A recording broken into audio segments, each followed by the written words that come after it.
Hey, Brooklyn Squad, what it do, y'all?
Hey y'all. Hold on, guys.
What's up, Brooklyn Squad?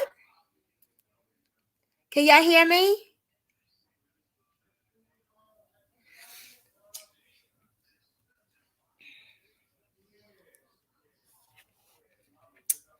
Good morning, good morning, good morning. It's your girl Jay, and I'm back at it again with another video.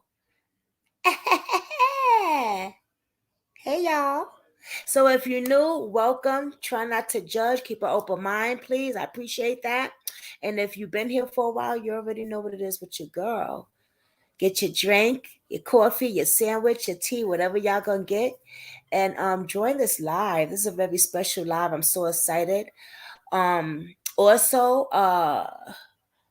please, please go to my podcast, which I'm going to put now, and check me out, because everything I discuss on here, I discuss over there.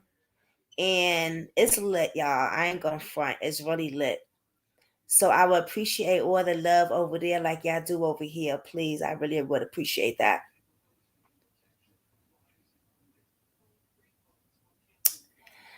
Oh, why isn't my live? Oh, okay. I was gonna say.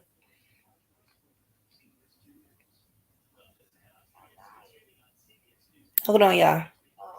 I just want to put my anchors on. Here we go. There we go. Hold on, y'all. I just want to.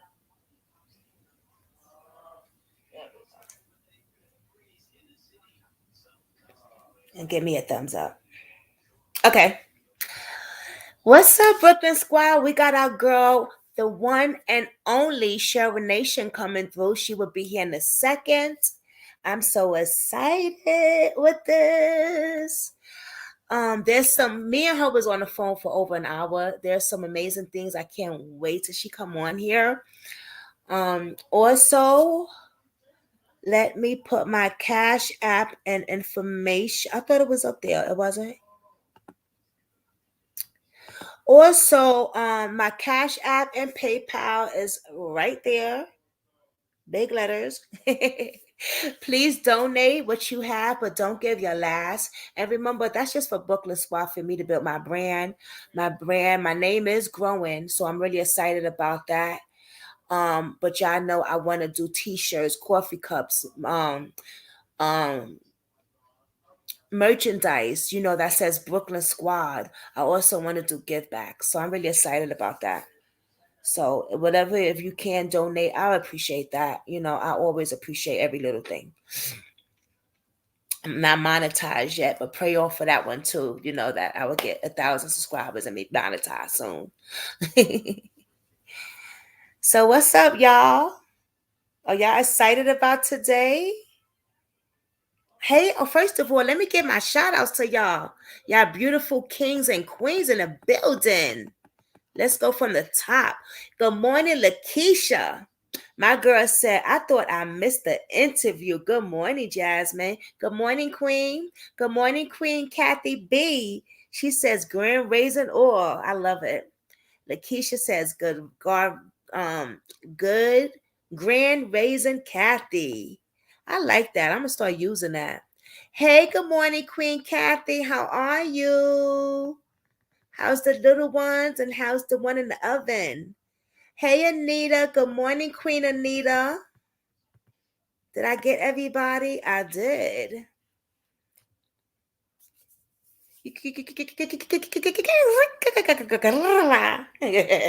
I'm so excited. Yeah, our live was amazing yesterday.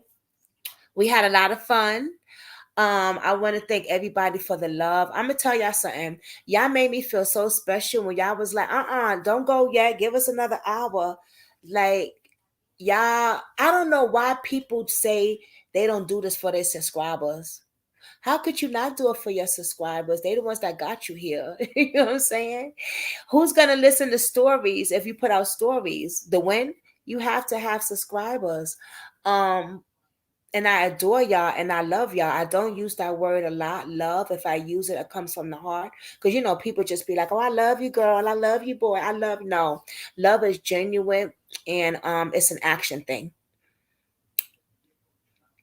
All kiddos are good. The one in the oven has me nauseous, but all or everyone well. Oh, you feel nauseous? Do you eat crackers and ginger ale when you feel nauseous? It works. That works big Tyson. Keep my crackers and ginger ale when I used to be nauseous. Even when I wasn't pregnant, sometimes I'd be getting nauseous and stuff. And I need to start doing that again because this morning I woke up and I was kind of nauseous and stuff. I'm nauseous. I'm still making day breakfast and stuff and doing a wifey thing. Took my shower, did my room, but I feel better now though. Drunk my 2 cups of coffee. Spend my time with one of um my sub families, Cheryl Nation.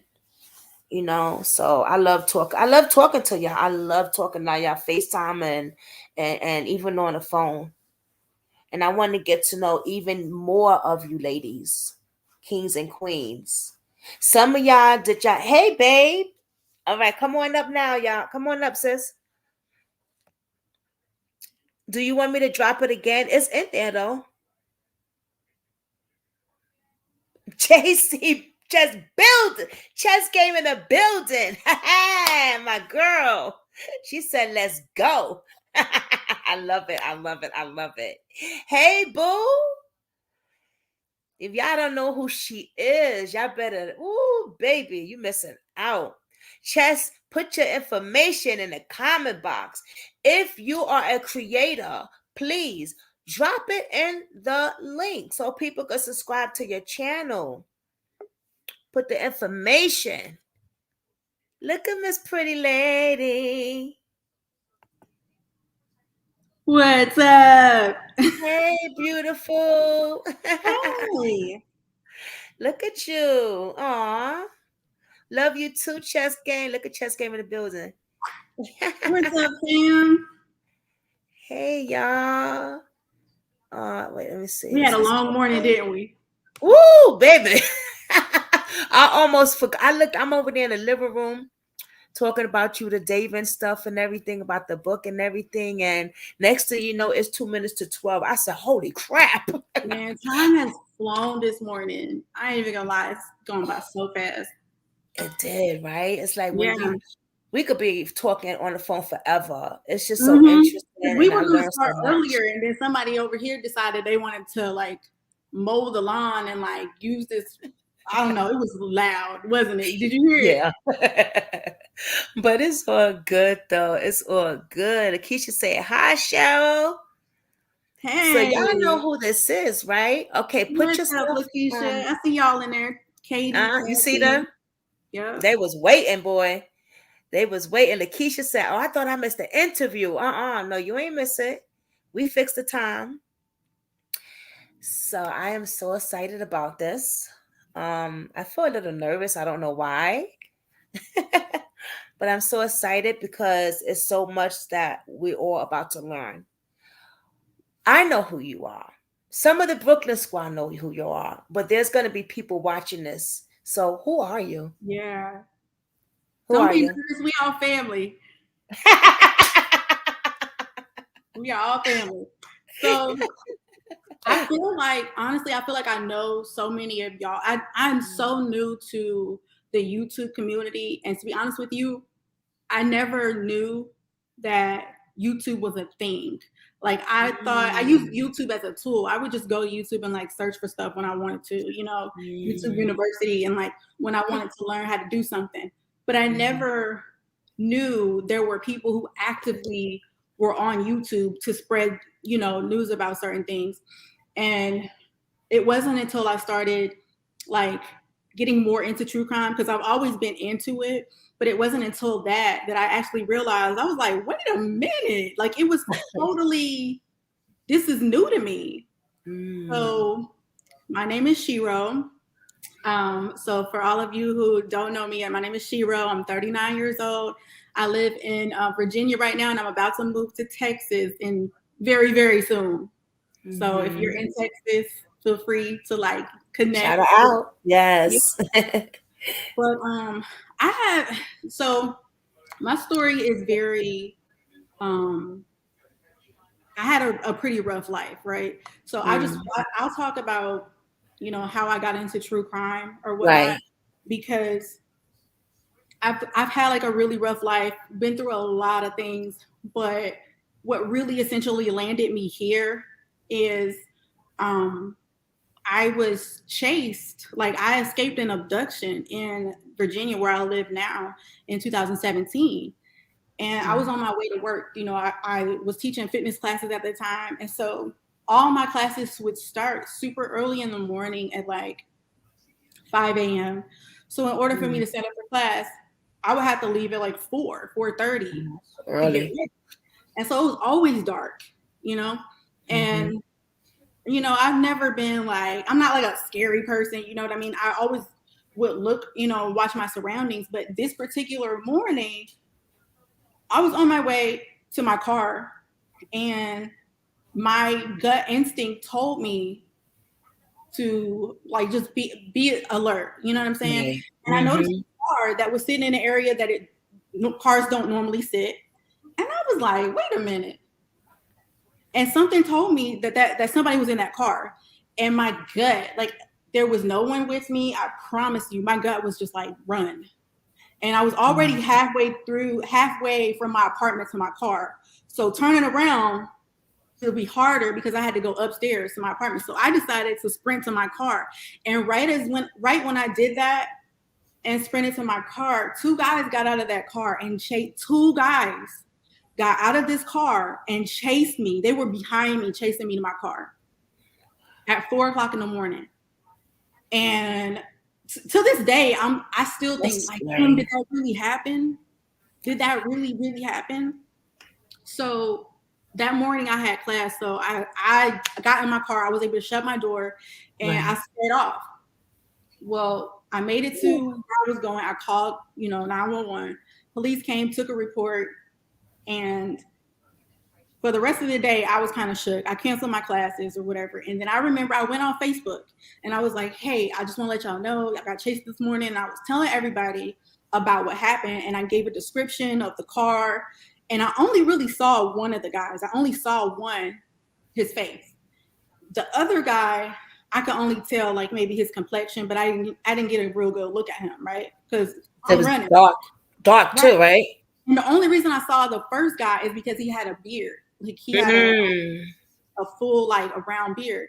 Gotcha. Like most people who commit crimes they're not that, I don't know. They don't stand out like the kind of clean. Well, right, because they don't want to be noticed. Yeah.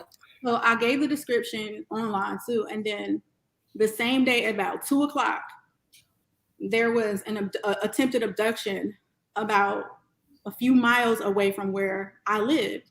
And it was of a white girl.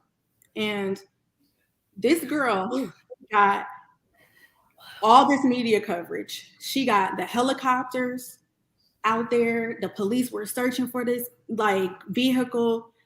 I mean, I was like, are you serious? But I wasn't sure if it was the guy at first, right? Because I was like, wait a minute. Because at first they only had like a sketch of him, and they had what they think the car looked like. But it was the same color, and there was only one guy this time. So I was like, I don't know. I wasn't sure. And long story short, when it actually came out what this guy looked like, it was the exact guy that chased me. But it never made the news. No one ever put it out that it happened earlier that morning. Right. Same description and everything. And so for a long time, like I didn't even realize, like from being in like, what's it called? Like survival mode. I was so used to living in survival mode that I kept working. And then one day, I think it was one of the cases. I don't remember if it was Daniel Robinson. It was a discussion happening about one of these cases. And it just clicked like, damn, that could have been me. Yeah. Like that could have been me that everybody's searching for or not searching for. Because when it comes to us, sometimes like you don't get the same type of, media coverage. And it made me want to get into true crime even more because I was like, man, somebody's got to care. Like somebody's got to do the work to put it out. And the channels that I was looking at the time, they didn't have a lot of coverage for cases like ours. Right. It would be like either sprinkled in, but they didn't have cases for people whose story doesn't, their stories don't get told. Mm-hmm. And that's kind of how I got into doing this, like for myself, like wanting to put other people's stories out. Because for me, it was like, I can't, part of me was like, man, am I even supposed to be here? Because that happened. Like, what were they going to do? And what that guy said to that girl, like he said he had a knife. He pulled a knife on her and held a knife to her throat and was like, do you want to die? Do you want to die? And was just saying like, so to know that there were two of them, he had, I don't know where his little partner was at the time, but to know that happened and that I came that close to being in that same situation, I don't know where I would be had I not run. Like, right. You had that gut instant run. Yeah, do something. Something is not right. Yep. And ever since then, my gut has never been wrong. So I don't know who you are. When your gut tells you something, even if you don't know, even if you doubt, you know what I'm saying? If something don't feel right, don't do it. Don't go. Don't question it. Like God, like we're women. God gave us intuition. He gave us that as a gift. So to ignore it is kind of like what you need it for then. Right. And ever since then, I've never ignored my gut. I've always listened to it. I want to ask you something. Because I want you to get further into the cases, what happened.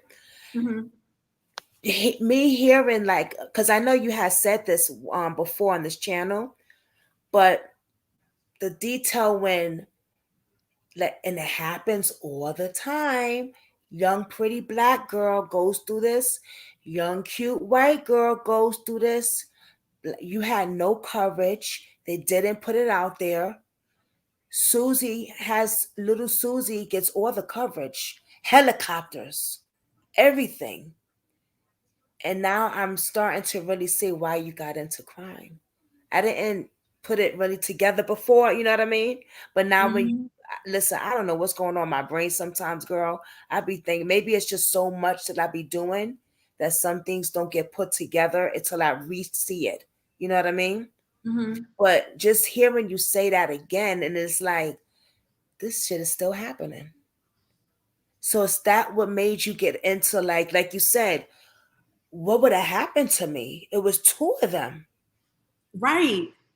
And it's a scary, like, it is so like, when it finally clicked, because for a while, I think God did that for a reason. For a while, living in survival mode is also a protective mechanism for a lot of us. I moved to this state. I only knew one person when I first moved here. I didn't know anybody else.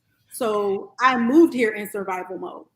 And that's how I was operating. So I didn't even realize that that's what it was.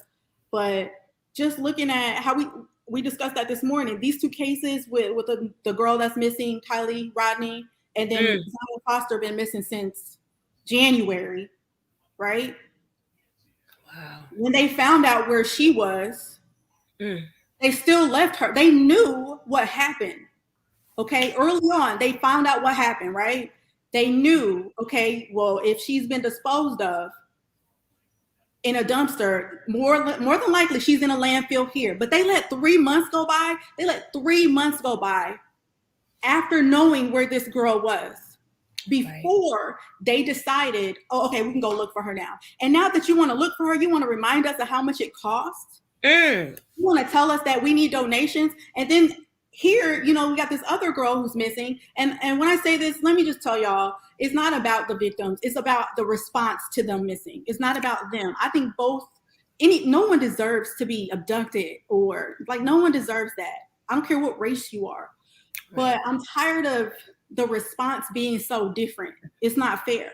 And this girl, they got the FBI on her case 48 hours in.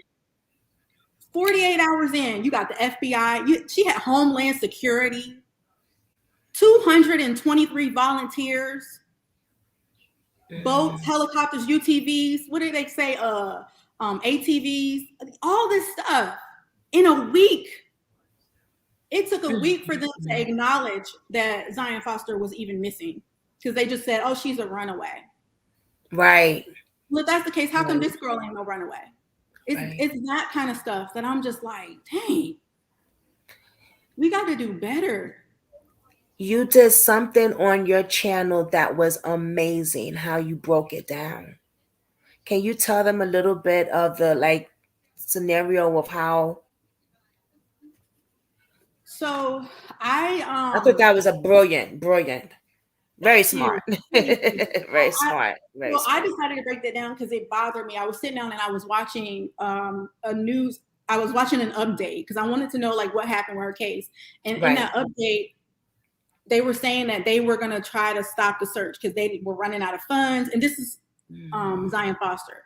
So for those of you who don't know who she is, she's a 17-year-old from Michigan, East Point, Michigan.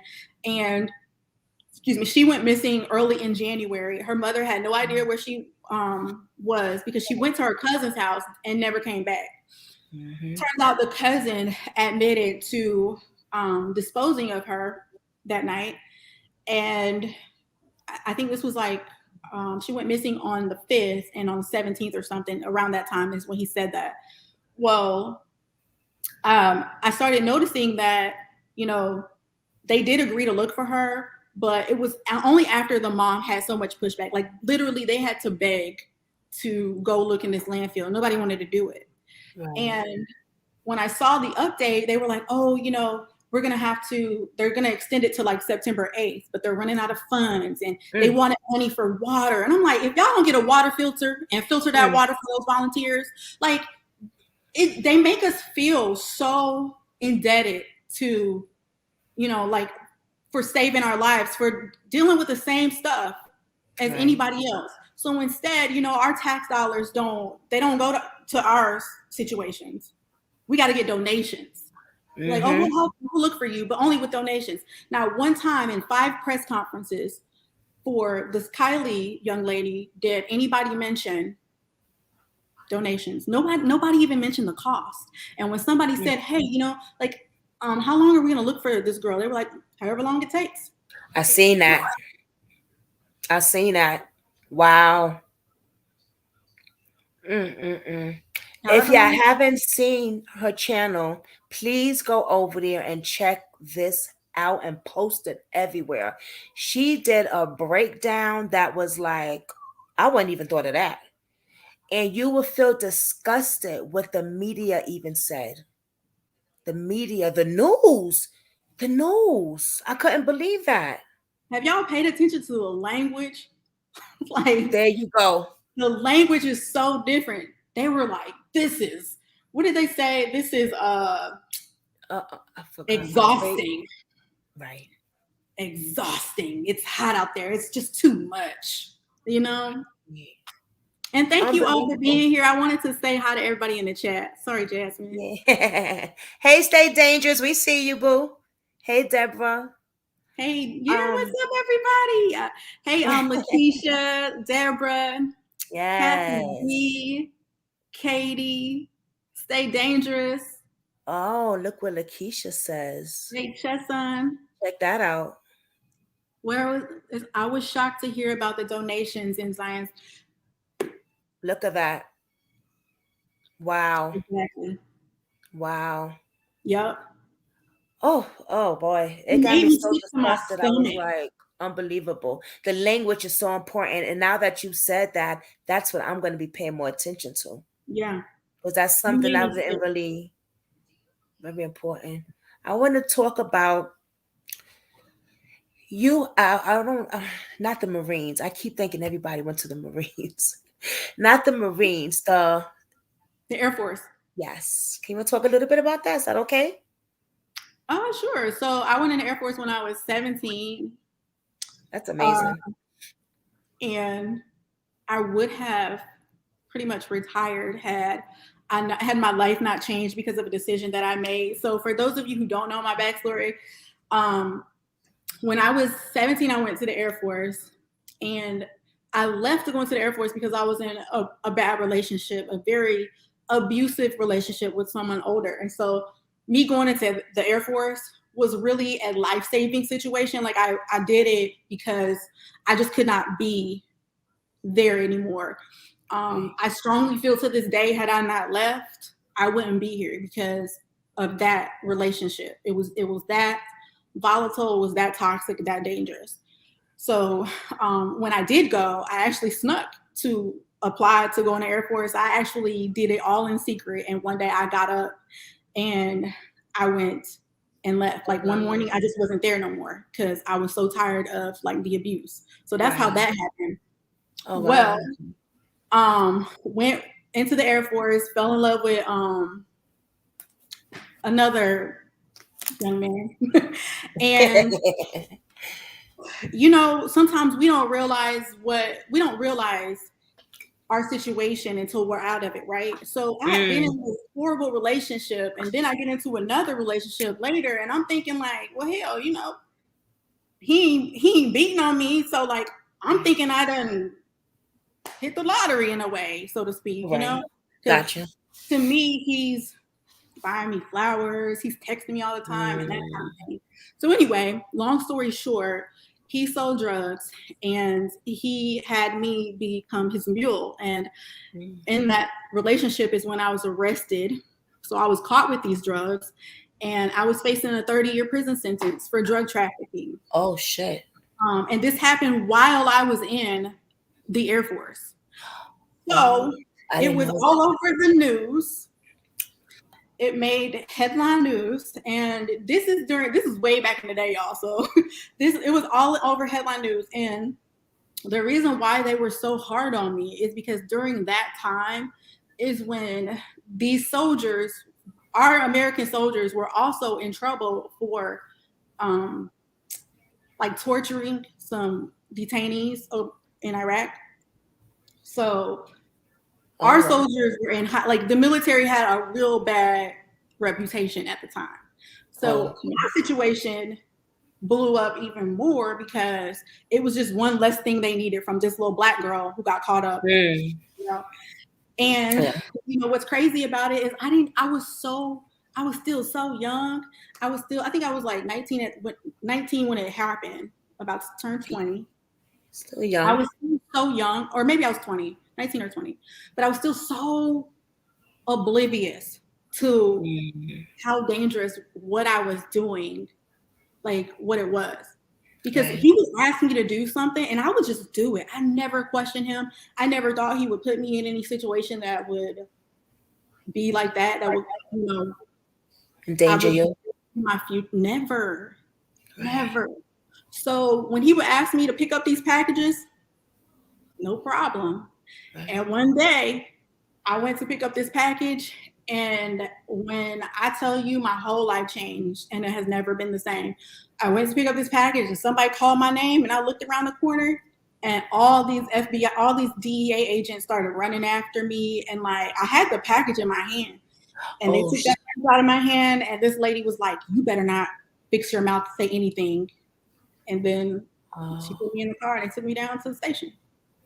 Oh boy. And that was, let me tell you, when you go through something like that, you realize real quick who your friends are. Real quick who's got your back and who doesn't. Wow. It was probably, I mean, it's the worst thing that's ever happened in my entire life. And it changed my whole life. Wow. And what's crazy is I married him. So at the time, was y'all married? Nope. He's your husband now. No. Oh, no. Oh, wait. Because things can work out. Not, you know, because sometimes people. That's my past. Before. Yeah, this was before. Okay. But okay. I married him. Okay. Because he's the one that paid for my lawyer. Go figure, right? Here I am. We was young. You was young and stuff. So his drug money had to pay for my lawyer. Where was I going? Right. Got you. Okay. So, you know, sometimes the decisions that you make, you know what I mean? How you find yourself doing things that you never imagined that you would do, or involving yourself in things that you never imagined you would be in. And to see how people treat you afterwards, I'm telling you, it's just crazy. but it humbled me a lot.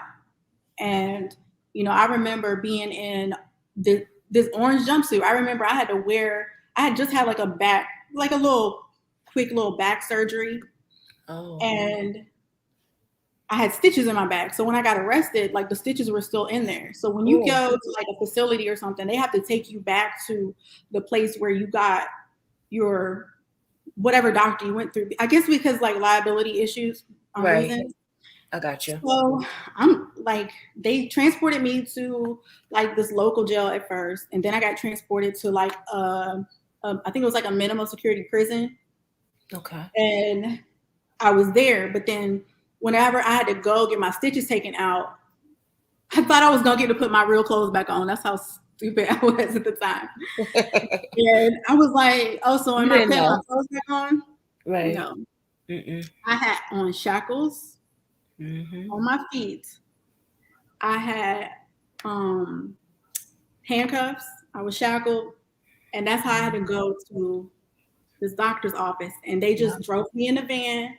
And I had to go into this clinic where everybody in this town is there. And so, of course, everybody is staring at me, right? And like, there's this little girl, she's just looking, like she just cannot like stop staring. And like, she's like, mommy, what did she do or something like that? And the way, I'm telling you, the way that woman looked at me, I'll never forget it.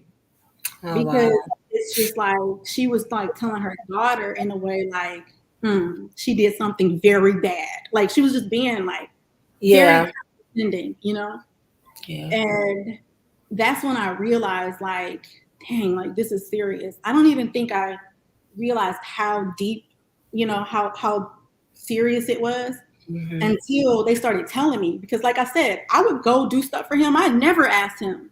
Right. I found out in interrogation what I was facing. I had $250,000 worth of ecstasy in my hands, and I didn't even know it. Wow. They've been watching. It was watching. You said they said your name. Like, what the hell? You know what I mean? I didn't know it. Wow. Yeah. So, like, how much time did you have to do? I didn't. So this is what happened. Okay. So when that happened, like I said, I was enlisted at the time. So people kept telling me, oh, when you get out of here, you're just gonna go to the jail on base. You're just gonna go to JAG. And I was like, you get all these jailhouse lawyers who know everything. So I was believing them. I was oh man, I didn't have any hope. I was just so depressed, right?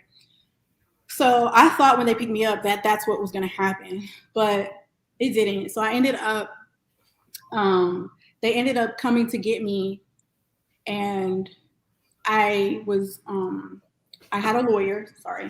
They ended up coming to get me. I had a lawyer, and my attorney,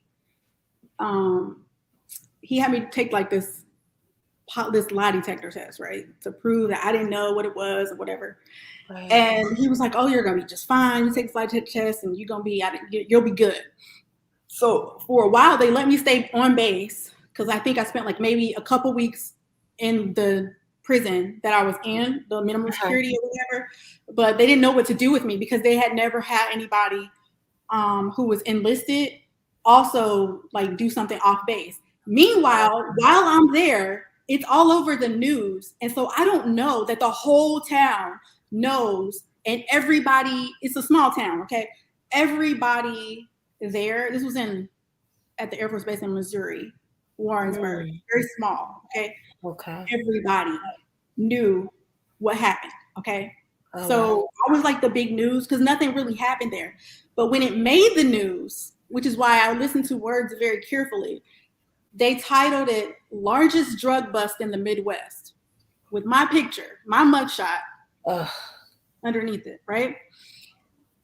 So I was on base for a while waiting to see what was going to happen with my attorney or whatever. So, and it felt like it took forever. And everywhere I went, everybody was staring at me. Like I just stayed in my room because I was new to this base. I had only been there. I don't even think I had been there for like 2 months. You know, I'd only been there for a short period of time when that happened. He just started sending me stuff because he didn't want to get caught with it. So of course, let's just send it to let me just send it to my girlfriend and my dumb self. But okay. So I would take it to, I would just drive to where he was, the state that he was in, and take it. And I remember I had an apartment when I first moved there, but when I tried to go stay in my apartment, the reason I had to stay in the dorms is because the landlord or the leasing agent was like, we don't want things like that in our apartment. They had locked my door. They had deadbolted my door. I couldn't even get back in my own house. And they told me that I needed a police escort to get my stuff out. Like, they were not messing with me. Long story short, my lawyer had me take a polygraph, and they were just saying, like, do you know where this came from? But which I didn't. And I was like, no, I don't know. Like, I was just involved in stuff, being reckless. They let me go, and they tell me that I am good to go. And I'm like, it was really weird though. It was a very surreal feeling because I'm thinking, wow, like just like that. Right.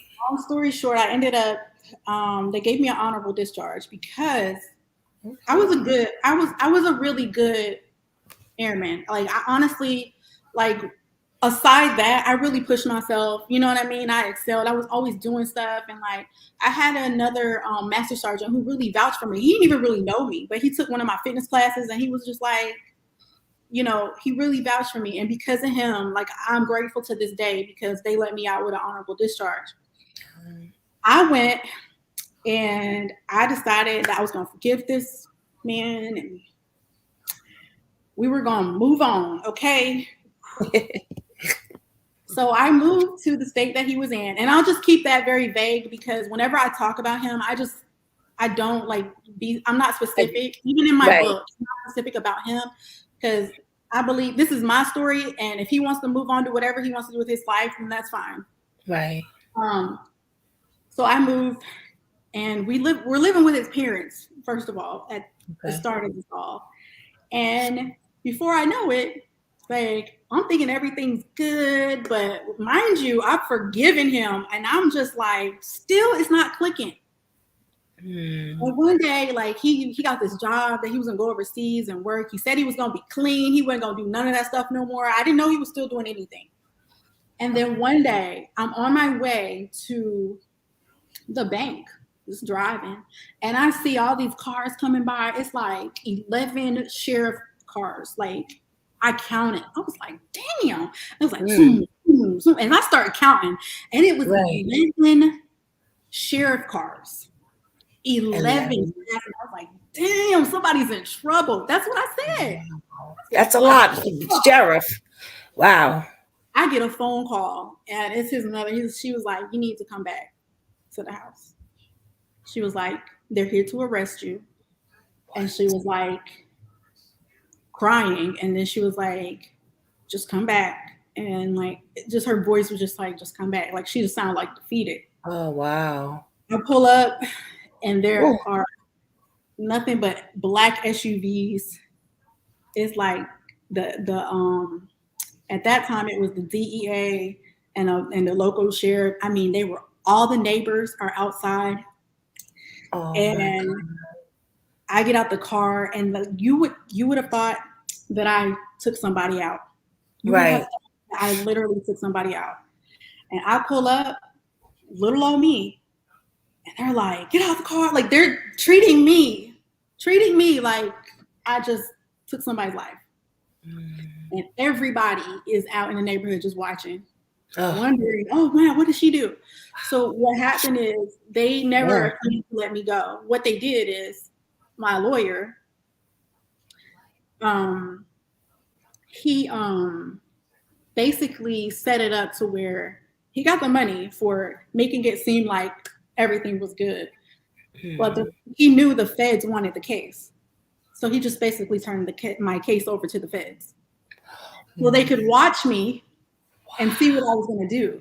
Now, when they arrested me, I don't know how they did that because they didn't have anything on me. I didn't do anything. Right. They didn't get my boyfriend at the time. without me, and they wanted him because it was such a big case. It was such a large amount of money, and they knew like if I'm carrying $250,000 worth of this stuff, there's got to be a lot more, you know, where it's coming from. So anyway, that I ended up getting probation. That lawyer was chasty. I spent some time in jail. Don't even remember how long it was. It wasn't that long. And while I was on pretrial, I think I was on pretrial for 6 years.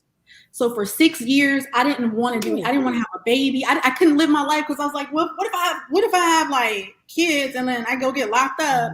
It's a horrible place to be. So like I was just depressed. You know, I kept going to school, dropping out. Like I didn't know what to do with myself because I was just like, I didn't want to get comfortable and then have all of this stuff taken away from me if something happened. So I spent 6 years pretty much locked up mentally. Damn. And then I ended up getting probation after that. And then he ended up confessing later and doing some time. But I still had it was yeah. I'm sorry. Wow. Ramon, you hear what he say? Ramel Hi Ramel. Who hasn't read Hero's book? It is very inspiring and a good read. It is entitled I Changed My Mind. Thank you. Yes. Thank you. I appreciate that. I did. So I when I moved here, I just wrote a book to talk about that experience and just to encourage other people who, you know, sometimes you go through things and you're like, how am I going to get out of this? You start to feel, let me tell you something, living life as a convicted felon ain't no joke. It's hard to get a job. It's hard. I couldn't even volunteer. Here's how it got me. I couldn't even volunteer because I was trying to move here and like, I wanted to do like some homeless job they had here, right? Oh, okay. And the application, you can't have a felony. I was like, damn, I can't even serve. I can't even feed the homeless. Right. It's just a lot of things that make you, you know, some of it I understand, but some of it I also don't, you know, and I was humbled a lot. So, you know, for anybody who's struggling with like self-worth and stuff, I've been through all of it. And I can tell you, it ain't been easy at all. But you have to have such a strong relationship with God, and you have to know that you can get through anything. And what God has for you is going to be so much bigger than what you can imagine in your mind. Because I thought that was the best I was going to get, to be honest with you. I was like, man, ain't nobody going to want me. Like, who am I going to? It just felt like every time I tried to move forward, there would always be a block. So I just gave up. You know, I was just like, you know, like, why even try? Why even try? Because I don't want to do this or get my hopes up and be let down. I was tired of being let down. But, you know, it's so much better now, but you have to like really just not give up, because I would have never guessed that I would be here. You know what I mean? And like my husband has been so supportive. And, you know, my husband, I told him up front. First of all, I didn't even know what he did for a living, but I can't really say on here, but that's fine. He could have, like, I would have understood if he was like, no, we can't do this. Right. Because he's got a clearance. So like, oh yeah, what, you know? Yeah, so I got you. How things ended up working out, I so appreciate it, because it's so much better than what I could have ever asked for. And it's only God that I can only credit him, because only God can get you through some of the things that I've been through, and, you know, make something that was so dirty, so, you know, so much better. Right. That's wow. And I got chills right now, because I'm not religious, but spiritually, I truly believe like God could get you through anything. You just have to have faith. You have to have faith. You do. Well, and thank you all for your comments. Thank you. Yes. Anita. Let's look at that. Anita, I'm alive. I'm making it. You know, I made it. Kathy B, amazing story. That's so true. Anita, you're here. You're here. Thank you, the Lord. You're here. Thank the Lord. Yes. I see your Mhm. point, your testimony, your life. Testimony. Yes. What made you decide to write your book? I am so happy about that, y'all. Y'all have no idea. Go buy it. Go. Uh, Where can they find your book at? Let's talk about that. you Where can can they find? also my book. Oh yeah, it's on Amazon. You can tell I don't promote. So my book is on Amazon. It's called I Changed My Mind, and if you look it up, it's under my name, Shiro Forever Kennedy. And I'm the only. I think I'm the only Shiro author on there. And actually, um, I was just inspired to write my book because let me tell you why. So you'll find out like the whole story and like how I got here or whatever and transition. I wrote about that. But the reason I wrote this book is because once I actually got through the dark times, you know what I mean? I left. Yes, It's that's the it right book, there. y'all. That's it. I'm just so excited. I'm sorry. Go ahead. I left the state I was in to move to Virginia. Okay. When I moved here, one day I was like, I can't do this anymore. I cannot be in this relationship. This is not healthy for me. I didn't want to be in that relationship. So I moved here. I started a business. It was a long time coming, but and it was slow. But when I did get it going, I started like doing like fitness training and stuff like that. And these women started coming to me, like telling me their whole life story. And I'm like, I didn't know what it was. You know what I mean? Right. My energy was totally different. You know, I was like coming into my own.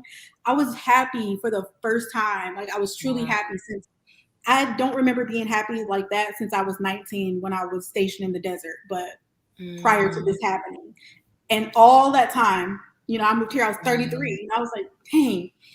And all these women started coming to me, telling me their story. And I realized, like, I've already, like, experienced some of these things that we were talking about. Right. And I found myself having these conversations and not even realizing that, like, they were telling me that I was helping them. And I'm like, I'm helping you. It inspired me to tell my story because for so long I was ashamed of it. I didn't want nobody to know. And here where I live, it's all about what school you went to. Everybody's like trying to keep up with the Joneses. And I felt that from them, right? And no one ever knew. No one ever knew that this was my history or whatever. I never even talked about it. But it's crazy. Like one day I was like, I don't even care. Like, why am I caring what y'all think? And I just, became open. And when I shared my story, then everybody started telling me stuff because they were hiding stuff. They like didn't feel free. And I'm like, it just made me feel so much better about, knowing that no matter what you go through, it's all for a reason, right? And like, no matter how dark it seems at the time you're going through it, trust me, there's gonna come a time where as long as you learn from whatever you're going through, you're gonna be just fine. You're gonna be just fine. And my biggest lesson from all of it is like just spiritual loans. You know what I'm saying? Like some people, they like just be careful how you do things because I so believe in loans. And when I say that, I mean, like some people get what they want right then and there because it's quick, it's easy. Some people do things at the expense of other people and they don't think about how it affects other people. They don't care. They post stories. I was just saying it on Jay Cheson's live the other day. Like some people say stuff, they put things out there. They don't care who they hurt. They say it at the expense of other people, not even thinking that you might cause this other person to go like really take their own life or something. You don't know what somebody's dealing with. That's right. So be careful how you attain the things that you have in your life because some of these things they're loans and you got to pay that back. You got to pay every loan you take out. You have to pay it back. And it ain't going to feel good because a lot of times it's with interest. So like when people do things to hurt me now, or like when things happen and I see how somebody operates and it's not like always with the best integrity, I just sit back.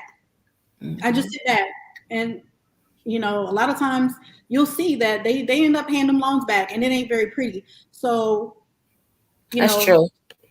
even with all that happened with my ex, my past life or whatever, Right. went back to prison again. Even after that time, life ain't been that great. You know what I'm saying? And I Right. don't keep him anymore, but that was for, you know, he had to pay those loans back. But me, on the other hand, it's like I just decided to like let all that go and just worry about myself, because, you know, I don't want to take out anything that I don't want my mouth cashing no checks that I can't or right. I haven't heard that in a long time. That saying.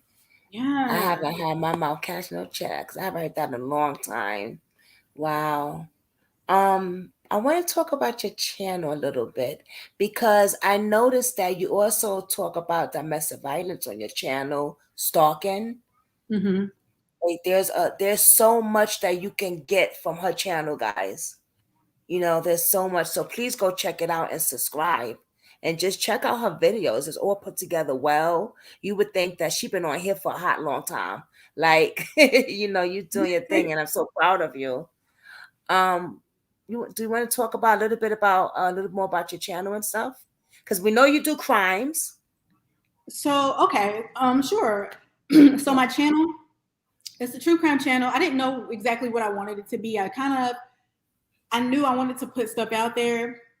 I'm learning that the type of content that I want to put out takes a lot more time to do, like research and stuff. So I'm still trying to find a balance with some of the things that I'm doing, like as far as putting stuff out, because a lot of stuff I work on, it takes weeks. Sometimes some stuff I'm still working on, it's been taking a couple months. So, but I'm really into it because I want for our stories to be told.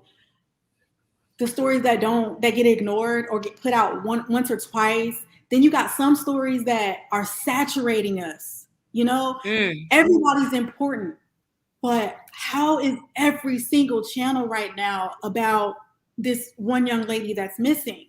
There are so many people out here missing. It's like if everyone was to do their due diligence in this community and kind of work together, we could really make a difference. But I'm just seeing that there's saturation in some area, and then some people don't get any, and I don't think it's fair.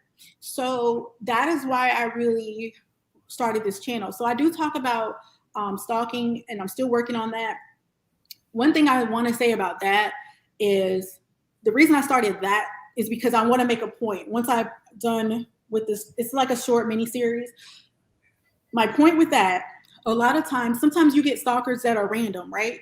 But a lot of the stalking happens when we find ourselves in relationships that are, I don't know, they don't work out, right?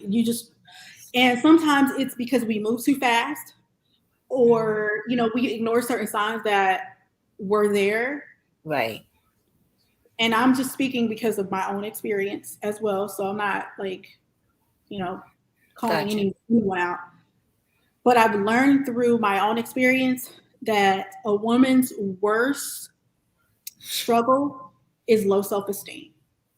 Because low self-esteem will have you stay too long. It'll have you date the wrong man. It'll have you ignoring signs. It'll have you not knowing your worth. Yes. It'll have you going back to your abuser. Yes. So to me, a lot of it is just knowing who you are. If you need a man to tell you that you're beautiful, if you need a man to tell you that you're worth something, if you need for him to do that for you to feel validated, you are in so much trouble. You are in so much trouble. The minute you can detach yourself from the need of another person to validate you in any kind of way, you have the power. So you can stand strong enough to leave a relationship, to not get in the wrong relationship, to recognize red flags and things like that. But the reason I found myself in these situations is because I didn't know who I was, and I didn't have, you know, the self-esteem, and I was the attention, you know. Like I look back and I'm like, dang, you. So that's the reason I created that. But mostly it's about true crime. So like if you have something like a case or something that you want me to cover or look into, I need the practice. So please send it to me, even though it might take a while. But I definitely do need the practice. And I appreciate it. Yes. Let's see what Mel says. I just put it right there for you. You are a remarkable innovation, conceivably a modern day Angela Davis.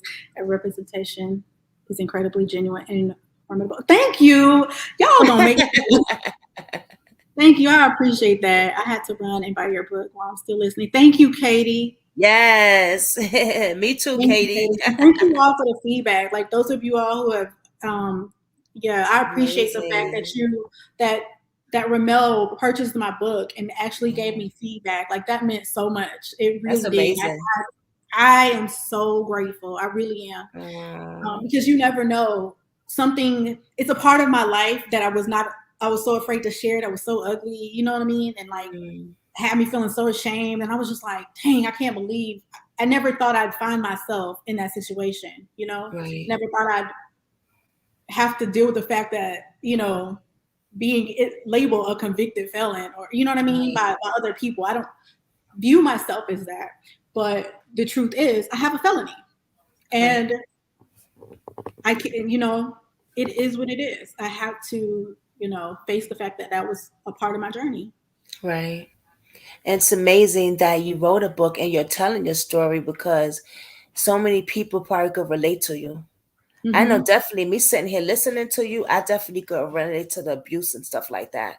And about having no self-worth and continue staying in that toxic, abusive relationship.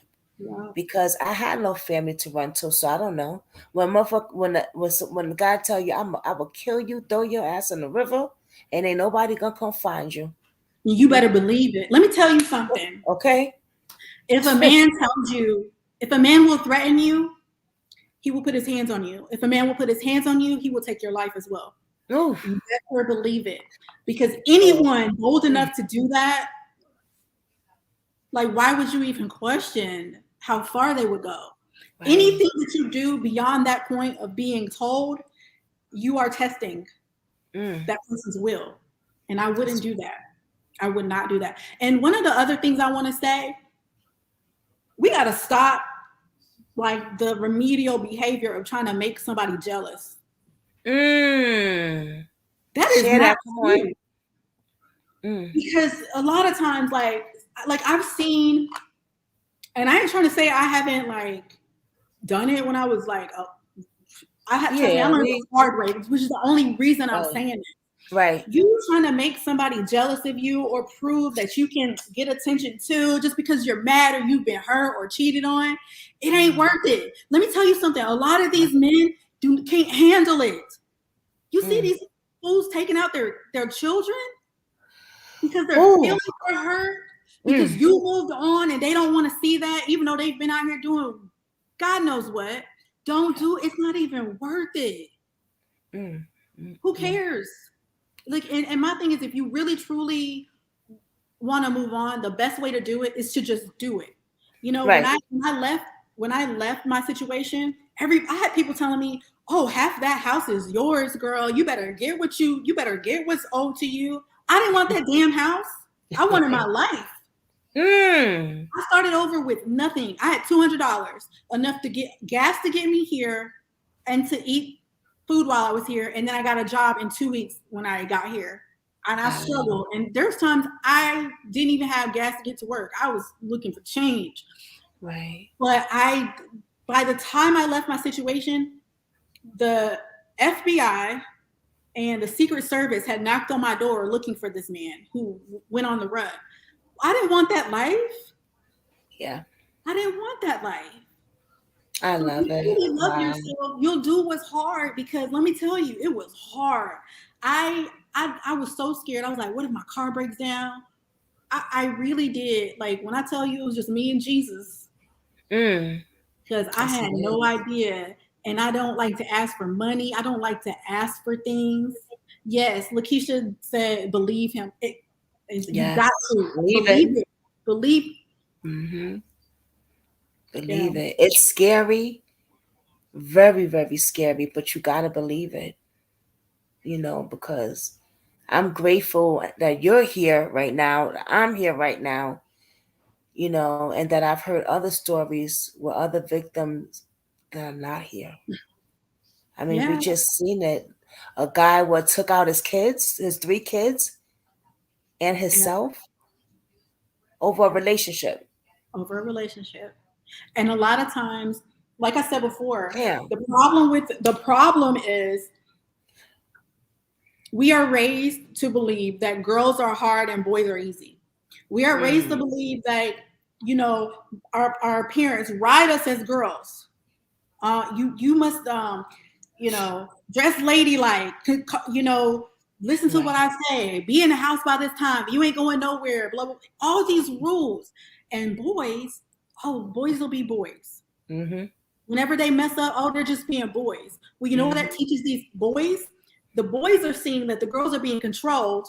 So when they grow up and get into these relationships and the girl not listening to them, it makes them mad. Now they don't know how to control their emotions because they grew up where they had to obey. Girls were supposed to be ruled, and you know what I'm saying? Right.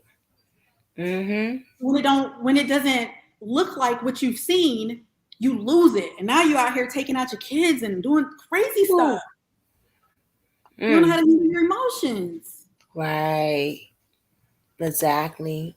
It's something you said earlier when you was talking about you didn't wanna you didn't know if you was gonna get more prison time, so you didn't want to have kids yet, or you.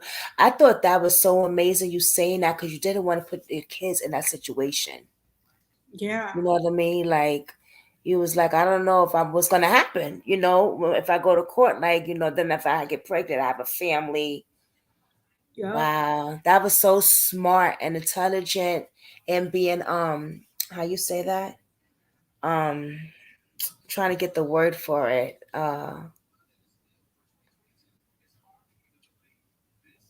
I can't get the word for it, guys. I'm sorry. But I thought It's that was amazing that you didn't want to put someone else in a hard situation. Because we yeah. see that a lot. And I didn't know it was going to be 6 years. I thought, like, they say you have the right to a speedy Right. trial. Sometimes it takes long because they do investigations, um, and you never know like what they're waiting on. Sometimes they're Right. just sitting on it. But for 6 years, Yeah. imagine that you think that your case is being worked on or whatever, and six Mm, years goes a by. long time. You kind of like, Responsible. It's the word I yeah, was using. I'm sorry. you can get into a wave where you kind of forget almost. But I Mm, never forgot because it was always hanging over my head. Every time I got too happy and things were going too good, I would always scale back and be like, oh, shoot, like, right.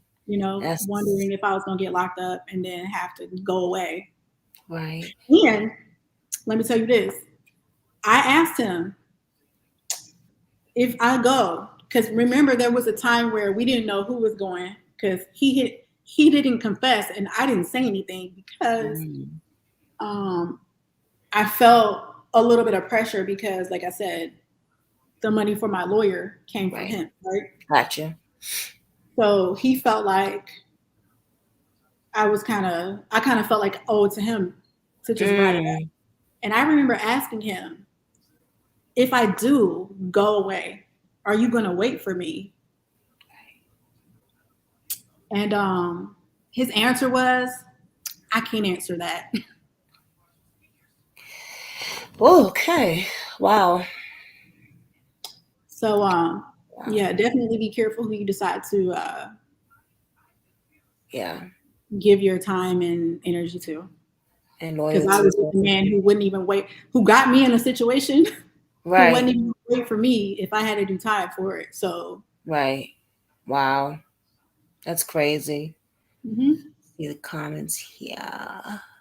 Kathy says facts. Like, yes, believe it when they tell you. Shoot, believe it when they tell you. Oh, mouth dropping. She's shocked. Shocked at what he said. Yeah. And thank God she moved on. And you are now remarried, right? I am remarried. Yeah. Yes. I'm sorry. When you said, "Oh, you're still married now?" Oh no. Wait. Yeah, I'm remarried now. I met my husband through kind of like a mutual friend and Oh, one of my clients actually, and we ended up going. We were going to the same church for a while, and that's how we met. So, and awesome. he's a great person. Like he's just not. I'm not just saying that because he's my husband. I would like even if he wasn't. He's a Right. really genuine person, and Aw. yeah, Oh, that's yeah, awesome. we He met. supports what you do. Yeah, How does he feel when it comes to the crime and stuff that you're working on? I think I talk too much. He don't be trying to listen to them. I get so into all of this crime stuff. I was like, man, I really just need somebody to talk to about this. Like I'll be telling him Right. this. For him, I think I can go on and on and on and on for hours. I don't know if any of y'all in here, like I know like Shay I'm Shay like, and Lakeisha, I see y'all all the time. So I know we could probably talk for hours about this stuff yes. because I see y'all all the time in the same like Right. arena. But my Right. husband ain't trying to hear. Child, he Yeah. be falling asleep. He is not listening It's to like me. this one. I could talk, me and you could talk for hours about this stuff, but when it comes to our husbands and mates, it's like we're not Nah, really into this stuff. You know what I mean? mm, Like Dave's into the oldie shows and stuff back in like 2012, probably. I don't, not 2012, before I was even born, 1950 or whatever. I don't know. yep. So he's like, he just worried about being careful. Hmm. Like you said Yeah. today, be careful. Do we have to worry about anything? Hmm. Yeah, and I understand that. And Mm-hmm. I get it. This is not everybody's thing. I'm Right, very passionate about it, so I know I can go on and on and on. right. So now when I go to him, I'm like, "Hey, babe," and like I feel like I got to preface, which really sucks, but I got to be like, "Hey, babe."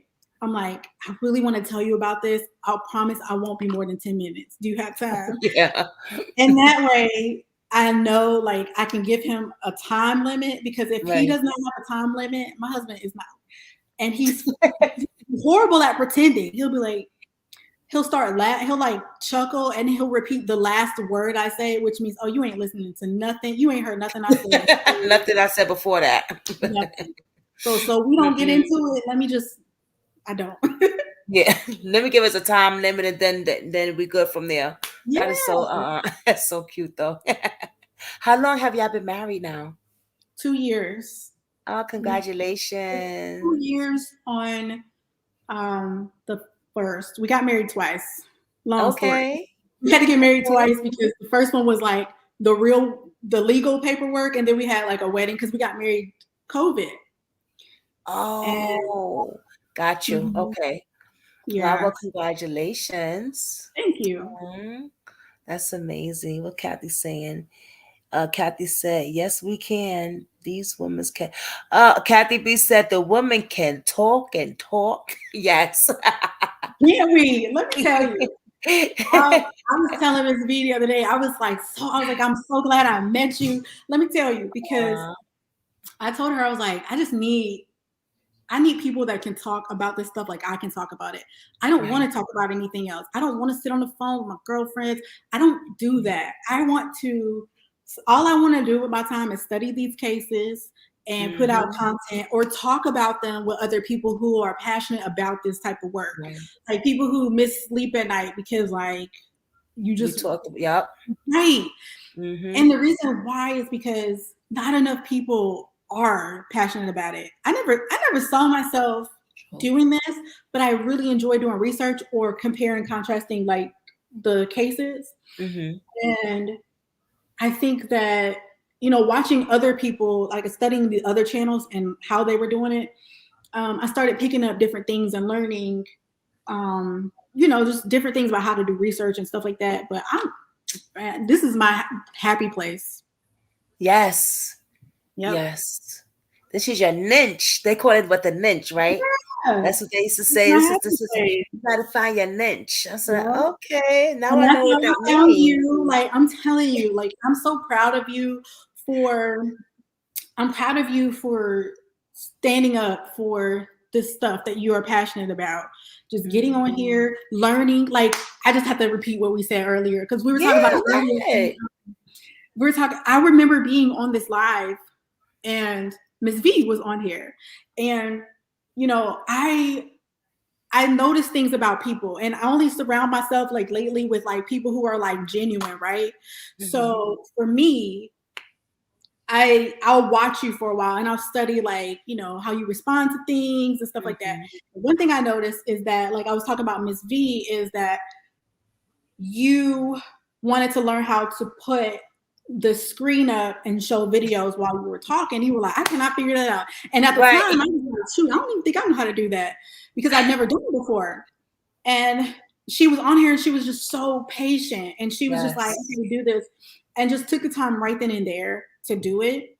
And that's just how she is. I've watched her for a very long time. And I've watched her, how she interacts with people. And she's just very calm and patient. So you can tell she's passionate about this work. And to see her there to help you and to grow, to me, I was like, that's how it's amazing. You know, gravitate towards people, you know? Yes. And I was just so happy that, because I know that you've said before, like you've asked and people just didn't say, answer. Yeah. And I'm like, at least and if you have time, you could say, but you know, not everybody's willing to do that. Exactly. And what a lot of people don't know, what nobody on here knows is, after me and her got off of here, she spent 3 to 5, I think it was like 3 hours with me, showing me about YouTube. Like Dave had got me some pizza, me and her's on live. She spent, after here, behind the screen with me one-on-one, 3 hours of her time to show me how to do my StreamYard stuff. That's how I learned how to put these little things up in my little thing right there. And different things, like the patience she has is amazing.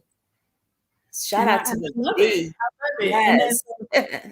Different people, you know, like I picked up, I think like I was watching your stream, and you know, I like that, you know, the community that is built, that is being cultivated, because you see that, and like you see people who, like everybody in this chat, like I've seen Lakeisha, I think I see you in the other, like for Daniel Robinson, and like I see y'all all the time, and we are in the same like spaces and stuff. But people who kind of do this and are really into it, and I love it because I appreciate every one of y'all. I appreciate y'all. So we appreciate you too. If y'all need anything, just reach out. Like I don't mind, you know, just reach out, because like if I can help, I definitely will. Or you know, if I don't, I can try to connect you with somebody else who can. Right, exactly. We appreciate you too, and we're very. Oh, look at Miss V right there. She said, "Dang, I missed this darn interview. I will catch the replay." Before we get off, I want to talk about Daniel Robinson a little bit. That's your case. I call it out. You know how some people say that case is my baby. That's my heart. Yeah. You know? So I started with Daniel Robinson. Like I think Peter Spencer was the first case I ever did. It was a shorter one because it's not ongoing, you know. Okay. But Daniel Robinson, like, so when you asked me earlier, I think you were asking why I haven't interviewed or asked to interview his father yet. Wow. So I'm going to be honest. I have not, and I don't know if I will, because like I said, I say things that I do not want people to, like, he still got a son missing, right? So he still has to communicate with people. He may still have to connect with people from the workplace or whatever. And I don't want to say anything that's going to put someone in a position to where other people are assuming that I speak for them. Right. I don't give a damn about this job. I don't think they did enough. I don't think law enforcement did enough. And I can say that. It's my channel. So that's what I want to say. So that's the only reason why I haven't asked. I would love to interview him, but I don't want anyone to connect it, because on my channel, I always want to keep it strictly me saying what I feel. And I don't want anyone to feel like I'm speaking for them or to get attacked or, you know what I'm saying? To get. Gotcha. I know. Yeah. say because of something that I said. And I try my best to say, like, okay, I don't speak for these people. You know, I'm speaking for myself. I'm not speaking for them. But when it comes to with Daniel Robinson's job, like, if you pay attention to Mr. Robinson, he's very careful. He doesn't really go into detail about that job. And I understand why. Right. But I'm going to say, y'all failed him. Y'all failed him. If that was my company, which is an independently owned company, okay, owned by a woman, if that was my company, you would know my name, you would see my face, because I would have to hold myself accountable. He was on the job. That's Daniel right. was on the clock when he went missing. That's right. He didn't just go to lunch. He didn't leave. He wasn't out on a weekend trip. He was clocked in. He was at work. Right. So That's how is right. it at any other company you can file workman's comp and they're responsible, but here you think because you gave a little donation and because some of y'all came out for a couple of days that's going to make everything okay? It's not okay. And the same thing I felt like with Tamla Horsford. You know, that family at the house. She was found in the backyard of what's her name? John's house. I forgot her last name. I don't know the person's name, but Her that family story paid for their funeral, flew some of their family members out. They threw their money at them as a smokescreen. I'm the one that I feel like I'm going to call that out, because you can't throw your money. Okay, thank you. Now what happened? And that's how I feel about the Daniel Robinson case. Thank you for your donation. Thank you for your few hours here and there for your volunteer service. Right. Okay, so now let's talk about how you need to take accountability for what happened to him. That's right. Let's talk about how he went missing on the job, and you were sure to replace him with another worker. You were sure to make sure somebody else came out there to make that money for you. But you failed him. Big time. You failed him. You would Big know time. I'm sorry, you would have to know my face if that was my company. And I understand why he hasn't, you know, because at this he just needs to find his son right now. But me, I'm not over it yet. I'm still in my feels, and I think y'all need to do more. So until I see y'all faces, I'm still gonna be complaining about it. I agree. I think the cops failed him. I think everybody failed him. I think they really, he's out there constantly. I mean, yeah. Wow, man. Keisha said he's a really good man, pretty laid back. Yeah, I can tell. Yeah. I can tell. Yup. Yeah.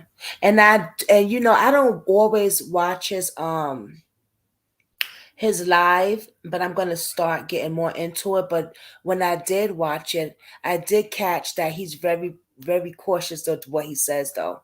Yeah, you know, Right like, about that. Yeah, I noticed that. He's very smart. He's very calculated, and I like that. You know, I understand, but I also know that it comes at a cost. He might not say certain things, but I can't imagine how it eats him up. I can't imagine, like, this man ain't sleeping at night. Anybody who's on Twitter at 3-4 o'clock in the morning, like, his son's still missing. And that's what we need to remember. Like, these people, like, are our people. This could be our cousin, our brother. Daniel could be your son. It's not right. And we can't just let it go and be quiet about it. Like, it's just it's disgusting. It's unfair. And I'm not shutting up. No. Matrix New World Engineering. No, I'm not. That's right. Show your face. I don't blame you. And when I put out one of the videos, someone came on my chat, on my comment section. And I said, now, mind you, I gave the disclaimer. All this is, you know, but everything I mentioned because it either came from David himself or I did the research. And I talked about the company and how I felt like they should have done more. I talked about all of the things that happened to Daniel and the fact that he was failed by so many people. And someone came in my comment section and said, you're low-key slandering the company. Like, first of all, either I am or I'm not. Okay? They something else. out of everything I said about this young kid that's missing, that's what you got out of what I said? Wow. You're running a company?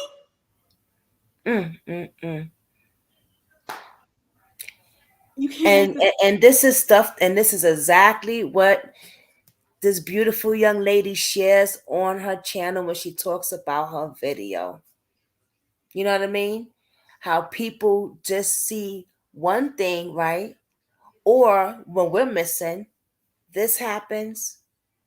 But when that person's missing, they probably have helicopters with the person's name and everything up on there. Yes. Out of all that you share, that little part is what the hell she even, I'm like, come on. And I'm not going to keep y'all so long, but I do want to say, so I'm going to start going live too. And on my lives, I was sharing with Jasmine earlier, my lives are going to be for the purpose of being able to raise money, raise funds for Black content creators who do true crime, to raise money for the families. One of the things I want to do is start a college fund for those who are, like, for example, Tamla Horsford has 5 boys that she left behind. They still got to go to college. And I want to be able to help with their college funds. You know what I'm saying? It's not fair that so much gets taken from us and from our communities. And why? And someone's going to just throw them into a single parent household statistic. And no, we have the opportunity to help and pour into these kids, then we can. And I'm so tired of seeing the devastation. And I'm like, dang, how can we help? And so that's some of what I want to do. And another thing that I want to do on the lives is I want to make sure that everyone is connected with ways to help. So for example, I am going to start with Daniel Robinson's case as one of my first ones, because I want for people who want to write, the members of the city council and everything, I want to create templates for every case. Like, you ain't got time to write it, I'll write it. I don't care. You can copy and paste it, put your name on it, sign it, mail it out. But to give people quick access to what needs to be done for each case, and that you can say, okay, you can do your due diligence. I know people are pressed for time. People got jobs. People want to do, but we're hurting. And the only way to help is to pull together, like. Right, exactly. One of my most, I'm telling this most recent case I'm working on is Mia Marcano. And she was from the Caribbean. Have you heard of her case? No. Mia Marcano?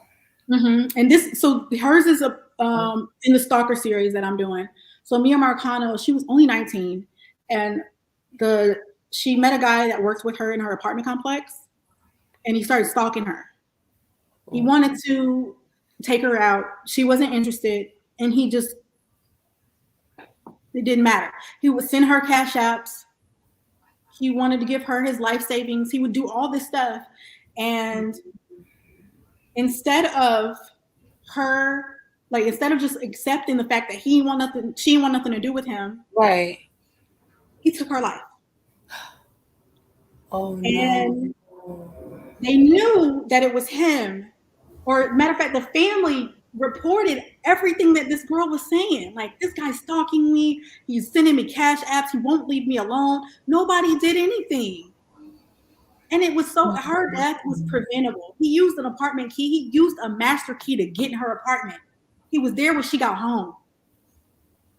Unacceptable. I think I did hear something about that. Unacceptable. I think I did. Yes, I did. Yep. Yes, I did. It's cases like that it's just like, oh my God. You do what you're supposed to do and the time that you're supposed to do it. A lot of these cases with our people would not even be what they are. And the most hurtful thing that I've ever seen is, oh God, I don't even know if I could. When they were looking for her and her grandmother were very close. Okay. And they got this little cute video of them like dancing together, and they were really close. It's so cute. And to hear her grandmother, they had like a vigil for her before they found out that she was even dead. They didn't know. And so they were looking, no one was helping at the time. So they held a vigil like in her apartment complex, I think. And her grandmother's prayer. Oh my God. Oh, no one should ever have to feel that gut wrenching pain. Like she was like praying and you could just feel she was like, Jesus, you're breaking my heart. Wow. Like Wow. I just Whew. to hear her say that and to know that it was something so preventable and no one cared to even like look into it. Are we just on our own out here? That's Are we right. just on our own? That's what it feels like. Exactly what it feels like. Wow. Yeah. That's sad. That's really, really sad. I am so happy and so proud of you. If you didn't hear, What of you too, sis? I am. please go buy her book. Please go buy her book. Go subscribe to her channel. Can you let them know one more time where can they buy your book at? Because You some can buy my people book just on don't know. Amazon. It's called I Changed My Mind. It's by Shiro Forever Kennedy. And shout out to everybody who's here, man. Y'all, I feel like I know y'all. I feel I like know, right? sisters now, like Katie, Kathy, Yes. Mel, Anita. I'm looking at the chat right now. Lakeisha, Jay, Deborah, Amazing. Shay Shay. Like some of y'all, I see. Like, listen, y'all. When y'all see me in the chat, and I'm like putting extra letters, I type how I talk. So when I'm putting like Lakeisha, I'm really saying Lakeisha, just so y'all know. I'm like, I love it. I'm really saying that in my head. So We just know so now. when y'all see me in the chat, that's so you can hear me. I love it. I love it. Yeah, she's amazing. Thank you so, so much for Thank you. allowing me. Thank you for allowing me to get to know you. And thank you for allowing me to interview you and you just being a part of the family. Yeah. This is amazing. I was so happy when you came on. I was like, yes. Yes. We never heard your story before, and you have came from so much. Look where you're at now. It's like, wow, so congratulations. Keep grinding, keep doing your thing, keep reaching out. I think what you want to do on your channel is brilliant. I forgot she has 5 kids, 5 babies, 5 boys. 5 boys. Yeah, 5 boys. So I'm And excited. that they would be so appreciative of that. Yeah, So I can't wait. appreciative. I cannot wait. Wow. No. Wow. And you're going live with it. So she's gonna be going live on her channel soon, y'all. Thank Okay, so you. we're gonna be flying over there big time. They flying I'm over there looking now forward to to get it. videos. I'm Wait till looking the live come. I'm telling y'all, I'm so passionate. Anytime y'all want to stay up at night, y'all can hit me up. This is all I'm doing. Like, yeah. She's My doing her husband ain't talking to me. My husband ain't trying to hear it. I could be sitting right next to him and talking to y'all because he's not going to absorb any of this. It's too much. right. Like, he's just like he cares about the situation. He doesn't care about all the details that I find out. He just like Right. You like me. I be going into details and stuff too, girl. Yes. But yeah. we could always talk. You could always listen. What? You know. But Talking thank for y'all. hours. I love it. Kathy B has subscribed now to your channel. Thank you. That's right, y'all. Yes. And tell her to get monetized. I would love Yeah, I her. love She y'all. I gotta get really do. monetized. Yes. Yes. All right, y'all. All right. Thank you so much. We love you. Once again, we have this beautiful queen. Please subscribe to her channel. Go buy her book. Mine's is coming this Thursday. I will be showing it on here and reading it. I'm so excited about that. Okay. Everyone, Okay. have a beautiful, beautiful, blessed evening. Be safe. No awareness. Be, observant around your surroundings. Yes, Please, please. please keep your phone or a dial tone that your family. I would say 911, but please. You know what I mean? You can't even count on them. Can't count on them. But someone you real close to also. I tell my Right. daughter that all the time. And when we come back, let's talk about that, Jazz.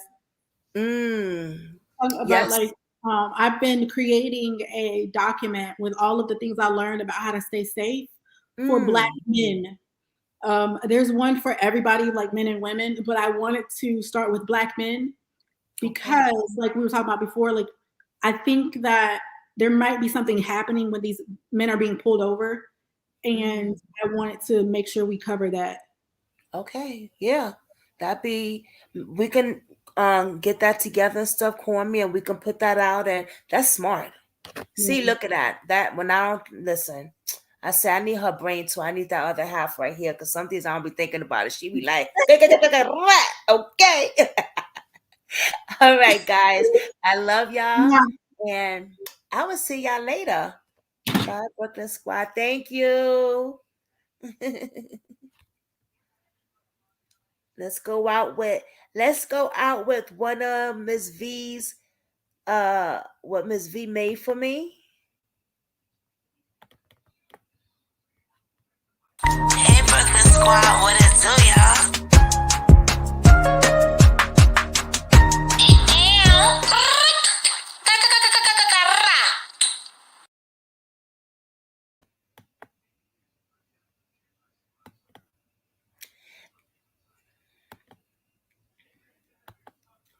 Oh man, what happened?